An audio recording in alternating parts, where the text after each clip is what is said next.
నేను పోయినప్పుడు మా వాళ్ళు రమ్మంటే కార్యకర్తల సమావేశం లెక్క ఒక 3-4 వేల మంది ఉంటారేమో అనుకున్నాం.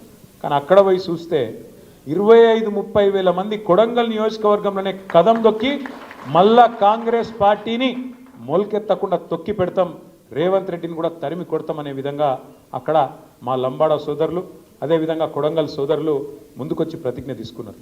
మరి రేవంత్ రెడ్డికే దిక్కు లేకపోతే మీ కడియం శ్రీహరి ఉంటాడా నేను అడుగుతా ఉన్నా. ఆయన పరిస్థితి ఏంది అసలు? కడియం శ్రీహరి ఇలా పెద్ద పెద్ద మాటలు మాట్లాడతాడు. చూస్తే అప్పుడప్పుడు గమ్మత్ అనిపిస్తుంది. అది సామెతను శకునం చెప్పే బల్లి కుడితిలో పడ్డదని. అరే అసలు తెల్లారలేస్తే నీతులు మాట్లాడతాడు, ఏదో పెద్ద పెద్ద నీతివంతమైన మాటలు. ఆయన ఒక్కడే మేధావి, ప్రపంచంలో లేడీ ఎవరికి తెలియలేదు, ఈయనకే ఉన్నది అన్నట్టు పోజులు కొడతాడు. మరి గన్ని శకునాలు చెప్పే పెద్ద మనిషి, గన్ని నీతివంతమైన డైలాగులు కొట్టే పెద్ద మనిషి ఏమన్నా ఇచ్చేస్తుంటే రాజీనామా చేసి ఎలక్షన్కి రా, దమ్ముంటే చూసుకుందాం. గన్పూర్లో దమ్ముంటే రా, పెద్ద పెద్ద మాటలు ఎందుకు? ఓ పెద్ద భీకరమైన డైలాగులు, బీభత్సమైన పోజులు. గాల్లో గెలుసుడు కాదు కదా. నిజంగానే నీ రేవంత్ రెడ్డికి నువ్వు చేరిన కాంగ్రెస్ పార్టీకి ఏమన్నా దమ్ముంది, ప్రజల ఆదరణ ఉంది అనుకుంటే రాజీనామా పెట్టు రా. ఒక్క కడియం శ్రీహరే కాదు, 10 మంది వాళ్ళు ఏమనుకుంటారో నాకు తెలియదు కానీ తప్పించుకోజాలరు.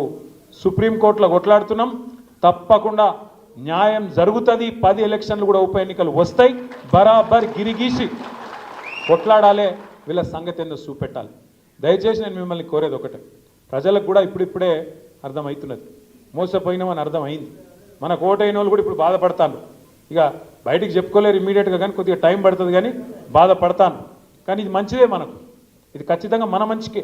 ఎందుకంటే ప్రజలకు కూడా తెలిసి రావాలి. అప్పుడప్పుడు గాడిదని చూస్తేనే గుర్రం విలువ తెలుస్తుంది, చీకటిని చూస్తేనే వెలుగు విలువ కూడా తెలుస్తుంది. రేవంత్ రెడ్డిని చూస్తేనే కేసీఆర్ విలువ కూడా ఇలా అర్థమవుతుంది. ఇది వాస్తవం.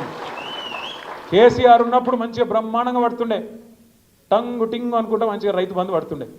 మరి ముఖ్యమంత్రి గారిగా సేమ్ టింగు టింగ్ అంటే బాగుండదు కదా, అందుకే ఏమనుకున్నాడు, టకీ టకీ అని మొదలుపెట్టి పడే టకీ టకీ పడుతున్నాయి. రైతు బంధు టకీ టకీ, రుణమాఫీ జరిగిందా టకీ టకీ, కళ్యాణ లక్ష్మి పడుతుందా టకీ టకీ, ఒక్కటన్నా ఏదన్నా ఆ టకీ టకీ ఒక్క కాడ మాత్రం పడుతుంది. ఎక్కడ? ఢిల్లీలో మాత్రం మోగుతుంది టకీ టకీమని. ఇడికెళ్ళి సంచులు మోయాలి, ఢిల్లీలో ముఠ చెప్పాలి, పదవిగా కాపాడుకోవాలి. గంతే కదా, ఒక్కటే ఉన్నది టకీ టకీ అని దోసుకోవాలి. ఇక్కడ బిల్డర్ల కాడ, కాంట్రాక్టర్ల కాడ, భూముల సెటిల్మెంట్ల కాడ గదే పని. ఏం చెప్తారా 14-15 నెలలకెళ్ళి అంటే కదా ఒక్కటే పని మాత్రం జోరుగా నడుస్తూ ఉన్నది.